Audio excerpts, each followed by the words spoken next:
کوفہ والے کہتے ہیں بدلیاں ایسی چھا گئی تھیں، لگتا تھا کہ لوگ تو لوگ ہیں، آسمان بھی رو پڑا ہے۔ خارجی ایک جماعت تیار ہوئی جو حضرت امیر معاویہ کی بھی دشمن، حضرت علی کی بھی دشمن۔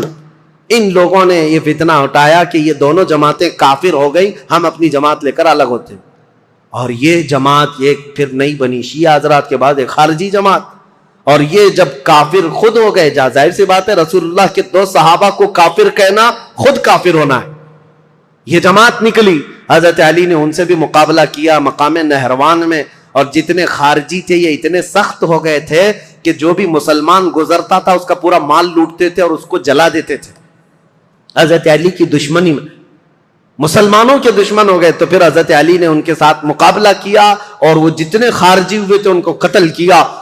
چند خارجی بچ کر کے وہاں سے نکل کر بھاگے اور انہوں نے اپنی الگ الگ جماعتیں بنائی۔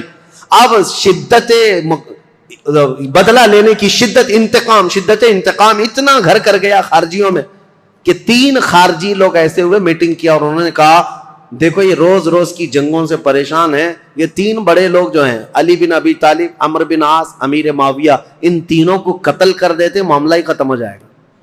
نعوذ باللہ۔ یہ 3 کاموں کے لیے عبد الرحمن بن ملجم، عمرو بن بکیر اور ایک شخص اور تھا برکہ بن عماد یا کچھ اس کا نام برکہ تھا، یہ 3 خارجی لوگ تھے۔ میٹنگ کیا، کہا ہم تینوں ایک ہی دن کا انتخاب کرتے ہیں، ایک ہی دن تینوں کو ماریں گے، 3 بڑے صحابہ کو، حضرت علی کو، حضرت عمرو بن عاص کو، حضرت امیر معاویہ کو۔ ان تینوں نے، حتیٰ کہ یہ جو عبد الرحمن بن ملجم ہے اس نے شادی کی، یہ عاشق تھا ایک عورت کا، اور اس نے شادی میں اپنی عورت کے مہر میں یہ رکھا تھا کہ 12,000 دینار مہر میں دوں گا اور علی بن ابی طالب کی گردن مہر میں دوں گا۔ قتل مہر میں رکھا تھا۔ اس قدر دشمنی کوٹ کوٹ کر بھری ہوئی تھی، اور ان تینوں نے ایک تاریخ متعین کی، رمضان المبارکہ کی۔ 17 رمضان کو تینوں اپنے اپنے علاقوں میں گئے۔ حضرت علی کوفہ میں تھے، حضرت عمرو بن عاص یہ مدینے میں یا دوسرے علاقے میں تھے، حضرت امیر معاویہ ملک شام میں تھے۔ تینوں پھیل گئے اپنے اپنے ان منصوبوں کو لے کر، اور حضرت امیر معاویہ حضرت عمرو بن عاص کے لیے جو لوگ گئے تھے، ایک برکہ اور ایک جو حضرت عمرو بن عاص کو قتل کرنے والا تھا، یہ تینوں بکیر، عمرو بن بکیر، یہ دونوں جو ہے اپنی پلاننگ میں فیل ہوئے، لیکن عبد الرحمن بن ملجم یہ تلوار کو زہر میں بجھا کر کے کوفہ میں روز انتقام کی آگ میں بھڑکتا رہا۔ اور حضرت علی رضی اللہ تعالیٰ عنہ ایک رات سوئے ہیں اور خواب میں رسول اللہ صلی اللہ علیہ وسلم کو دیکھا، جیسے حضرت عثمان اپنی شہادت کے دن ایک دن پہلے دیکھے۔ حضرت علی رضی اللہ تعالیٰ عنہ نے خواب میں رسول اللہ سے عرض کیا، یا رسول اللہ میری امت نے مجھے ٹھیس پہنچائی، آپ کی امت کے کچھ لوگوں نے مجھے ٹھیس پہنچائی۔ رسول کریم صلی اللہ تعالیٰ علیہ وسلم نے فرمایا، اے علی تم کل کھڑے ہو جانا، ان قریب وہ پوری قوم ہلاک ہوگی جس نے تجھے ٹھیس پہنچائی۔ رسول کریم صلی اللہ تعالیٰ علیہ وسلم نے فرمایا، اور ان کی زندگی میں ہی یہ حضور نے فرمایا تھا، علی جو جماعت تم سے نفرت کرے گی وہ جہنم میں جائے گی۔ حضور نے تو منافق کی علامت بھی بتائے، جس کو علی سے بغض ہوگا وہ مومن نہیں منافق ہوگا، زندگی میں فرمایا تھا۔ تو حضرت علی نے خواب دیکھا، صبح حضرت حسن کو اٹھایا بستر سے، امام حسین کو اٹھایا، کوفہ میں تھے، کہا کہ چلو فجر کی نماز کے لیے جا رہے تھے، اور حضرت علی کی عادت تھی فجر کی نماز کے لیے لوگوں کو جگاتے تھے، ہر گھر سے آواز دیتے تھے زور سے۔ حضرت حسن اور حضرت حسین کو اٹھایا اور کہا میں نے خواب میں رسول اللہ کو دیکھا ہے، اور رسول پاک صلی اللہ تعالیٰ علیہ وسلم نے مجھ سے یہ فرمایا، وعدہ فرمایا۔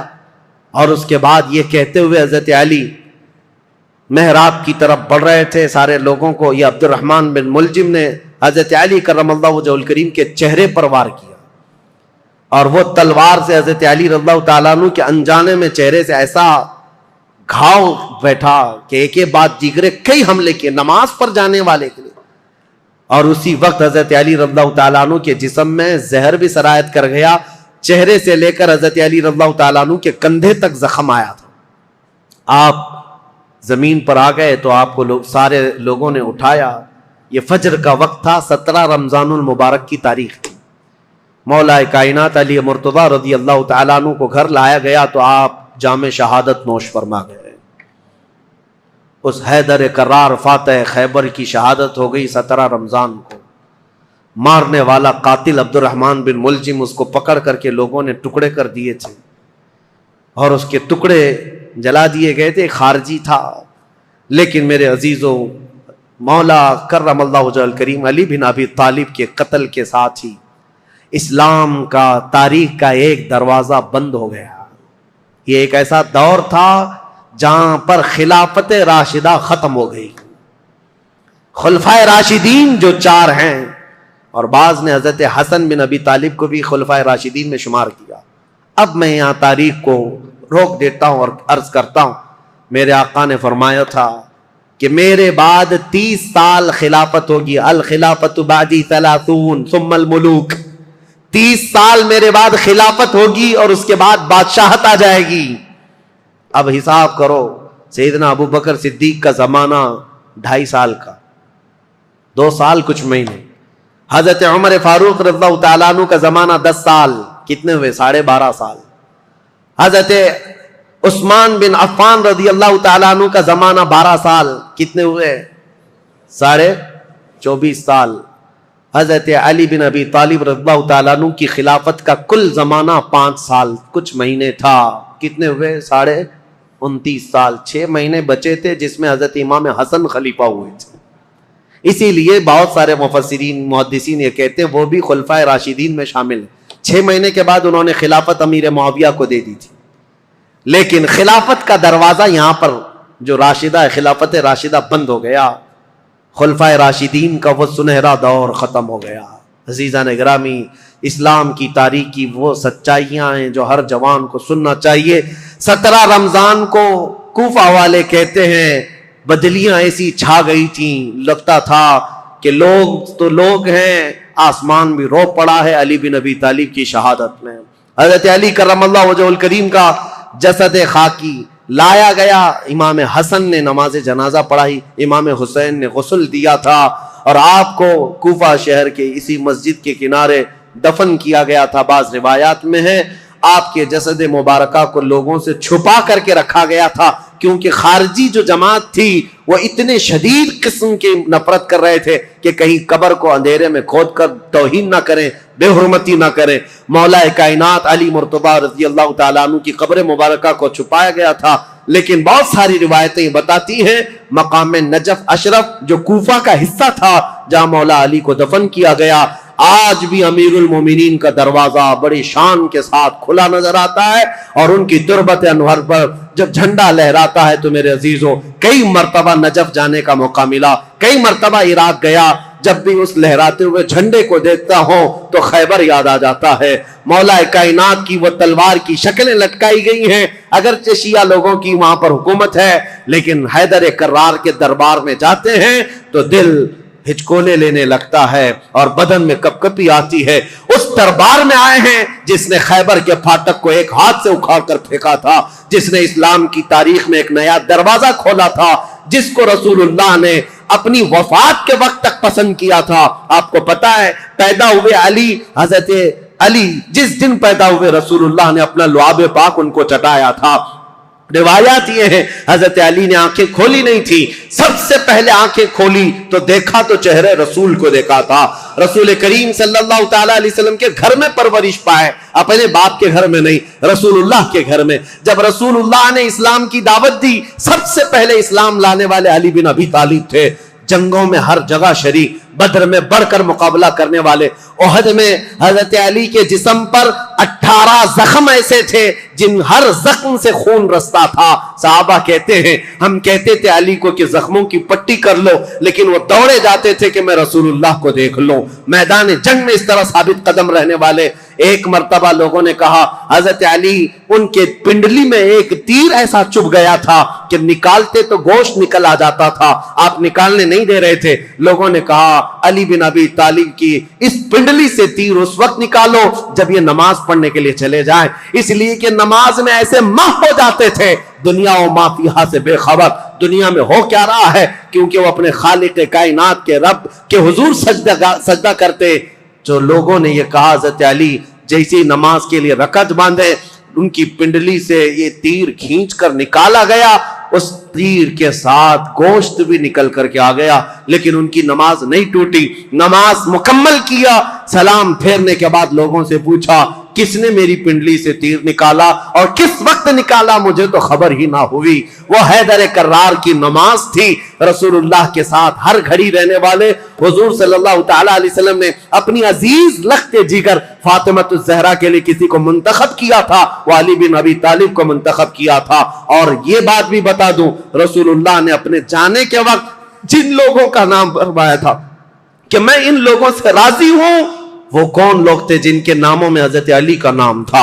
حضور نے فرمایا میں ان سے راضی ہوں۔ وفات کے وقت بھی رسول اللہ ان سے راضی تھے، اور حضور صلی اللہ تعالی علیہ وسلم کے پردہ کرنے کے بعد جو سعادت حاصل ہوئی حضرت علی کو، حضور صلی اللہ تعالی علیہ وسلم کا کفن حضرت علی نے باندھا تھا، تجہیز و تکفین آپ نے فرمائی تھی، اور رسول کریم صلی اللہ تعالی علیہ وسلم کو آخری مرتبہ قبر انور میں جو اتارا گیا ہے، اس قبر میں اترنے والے بھی علی بن ابی طالب تھے۔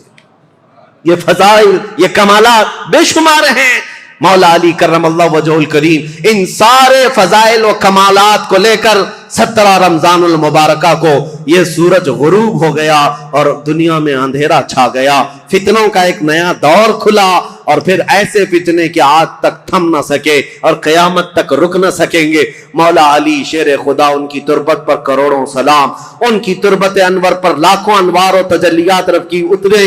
عزیزان گرامی وقار، بات صرف اتنی کہوں گا، یہ چاروں خلفائے راشدین ہر ایک کا اپنے دور میں ایک ایک کمال ہے، اور ایسا کمال ہے کہ یہ چاروں خلفائے راشدین کی تاریخ اگر میں ایک جملے میں عرض کروں تو بات صرف اتنی ہے، اسلام تیری نبض نہ ڈوبے گی حشر تک، اسلام تیری نبض نہ ڈوبے گی حشر تک، تیری رگوں میں رواں خون ہے 4 یار کا،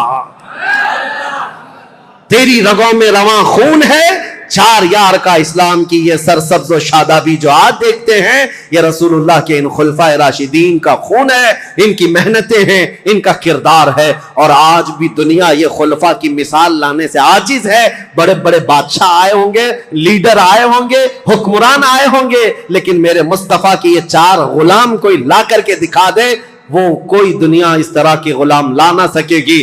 حیدر کرار جو ٹوٹی چٹائی پر بیٹھ کر لوہے محفوظ کا مطالعہ کرتے ہوں، رسول اللہ صلی اللہ تعالی علیہ وسلم کے ان غلاموں کی تربت پر مولا کروڑوں رحمت نازل فرما۔ اخیر میں دعا ہے مولا تاریخ اسلام کی یہ سچائیاں پوری کائنات میں موجود ہر مسلمان نوجوان کے سینے میں جاگزیں فرما دے۔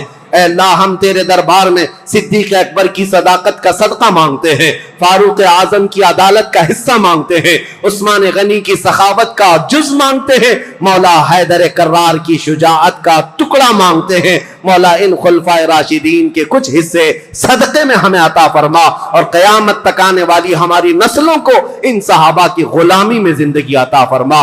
رسول اللہ صلی اللہ علیہ وسلم کے قدموں میں زندگی عطا کر اور ان کے جلوں میں موت عطا فرما۔ مولا جب قیامت کے دن اٹھائے تو بدکاروں کے ساتھ نہ ہو، مولا ہمارا حشر رسول اللہ کے ان صحابہ کے ساتھ عطا فرما۔ وآخر دعوانا الحمدللہ رب العالمین۔